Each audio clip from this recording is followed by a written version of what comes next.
آپ جانتے ہیں کہ حضرت بابا فرید گنج شکر رحمۃ اللہ تعالی علیہ کی ماں آپ کے مصلے کے نیچے شکر کی پڑیا رکھ دیتی ہے۔ چونکہ بیٹا شکر سے پیار کرتا تھا تو کہا کہ بیٹے نماز پڑھا کرو، شکر ملے گی۔ تو شکر کی پڑیا چپکے سے مصلے کے نیچے رکھ دیتی ہے۔ بیٹا سلام پھیرتا ہے، مصلہ اٹھاتا ہے تو شکر کی پڑیا مل جاتی ہے۔ اللہ اکبر۔ امام غزالی نے لکھا ہے کہ ہر عمل پہلے ریا ہوتا ہے، پھر عادت بنتی ہے، پھر عبادت بنتی ہے۔ ہم پہلے دن ہی کسی کو ولی دیکھنا چاہتے ہیں، ایسا نہیں ہوتا۔ پہلے عمل ریا ہوتا ہے، پھر آہستہ آہستہ عادت بنتی ہے، اس کے بعد پھر عبادت بنتی ہے۔ تو پہلے اس کے مصلے کے نیچے پڑیا رکھ دیتی ہیں ماں۔ کیا آج کی ماں بیٹے کے مصلے نیچے چاکلیٹ نہیں رکھ سکتی؟ آج کی ماں اس کو نمازی بنانے کے لیے کوئی اس کو لالچ نہیں دے سکتی، کوئی ذریعہ اختیار نہیں کر سکتی؟ بابا فرید کی ماں، آج کی مائیں تو ماشاءاللہ بڑی پڑھی لکھی ہیں، اللہ اکبر۔ وہ تو سادہ دور تھا، لیکن سادہ مزاج ماں اپنے بیٹے کو ولی دیکھنا چاہتی ہے۔ آج کی ماں اپنے بیٹے کو ڈاکٹر دیکھنا چاہتی ہے، انجینئر دیکھنا چاہتی ہے، اچھا بزنس مین دیکھنا چاہتی ہے۔ میں کہتا ہوں بنے، ہمیں خوشی ہے، لیکن سب سے پہلے ماں یہ سوچے کہ میں اپنے بیٹے کو عاشق رسول دیکھنا چاہتی ہوں، میں اپنے بیٹے کو اچھا انسان دیکھنا چاہتی ہوں، اچھا مسلمان دیکھنا چاہتی ہوں۔ باقی صفات بھی اس میں پیدا ہوں، لیکن جو بنیادی صفت ہے وہ بچے کے اندر کوٹ کوٹ کے بھر دی جائے۔ تو حضرت بابا فرید کی ماں پڑیا رکھ دیتی ہے شکر کی۔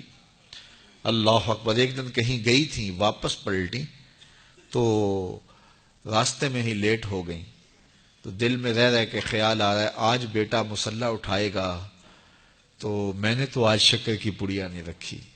پھر ماں جھولی پھیلا کے راستے میں دعا کرتی ہے، مالک فرید کی ماں کی محبت کی لاج رکھ لینا۔ اس نے یہ ایک طریقہ، ایک حکمت، ایک ہیلا کیا ہے اپنے بچے کو نمازی بنانے کا، مالک فرید کی ماں کی لاج رکھ لینا۔ واپس جب گھر پلٹی تو بچہ نماز پڑھ چکا تھا، تو آتے ہی پہلا سوال کیا، بیٹے نماز پڑھ لی ہے؟ تو بیٹے نے کہا ہاں امی نماز تو پڑھ لی، لیکن کے بعد ماں کا دل دھڑکنے لگا کہ لیکن کے آگے یہ نہ ہو کہ آج مجھے شکر کی پڑیا نہیں ملی۔ کہا لیکن، تو ماں کا دل دھڑک رہا ہے۔ کہا کیا بیٹا؟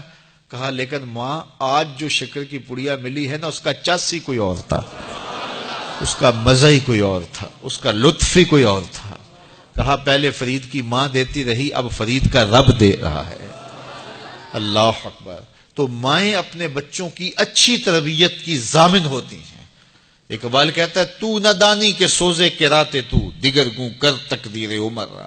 میری بہن تو نہیں جانتی، اگر تو بہن ہو کے قرآن پڑھے تو تیرے بھائی عمر کی تقدیر بدلے گی، اور اگر ماں ہو کے قرآن پڑھے تو بیٹا نیزے کی نوک پہ قرآن سنائے گا۔ تو یہ ماؤں کا اثر ہوتا ہے، ماں کی تربیت کا رنگ ہوتا ہے۔ حضرت خواجہ قطب الدین بختیار کاکی رحمت اللہ تعالی علیہ 14 پاروں کے حافظ تھے۔ جب استاد کے پاس پڑھنے گئے پہلے دن 5 سال 4 سال کی عمر میں، تو استاد نے کہا پڑھو الف لام میم، تو بیٹا سارا پارہ سنا دیتا ہے۔ کہا چلو بیٹا پڑھو سیقول السفہاء، تو وہ بھی پورا پارہ سنا دیتے ہیں۔ تلک الرسل فضلنا، پورا پارہ سنا دیتے، 14 پارے یوں سنا دیتے ہیں۔ کہا مجھے یہاں سے پڑھاؤ سبحان الذی اسریٰ بعبدہ۔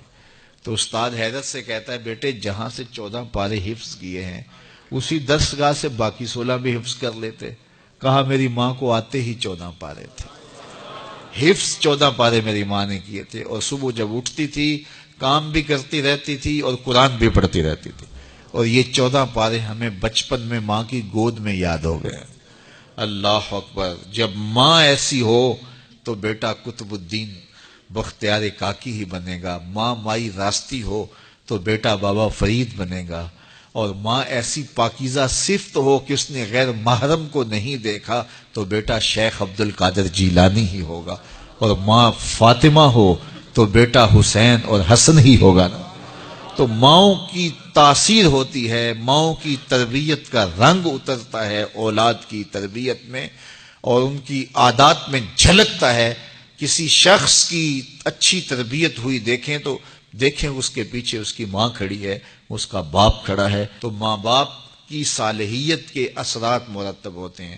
تو باپ اپنی اولاد کو حرام کا ایک لقمہ بھی نہ کھلائے، اور ماں اپنی عصمت کی حفاظت اپنی جان سے بڑھ کر کے کرے تو پھر نتیجہ کیا ہوگا کہ صالح اولاد پیدا ہوگی.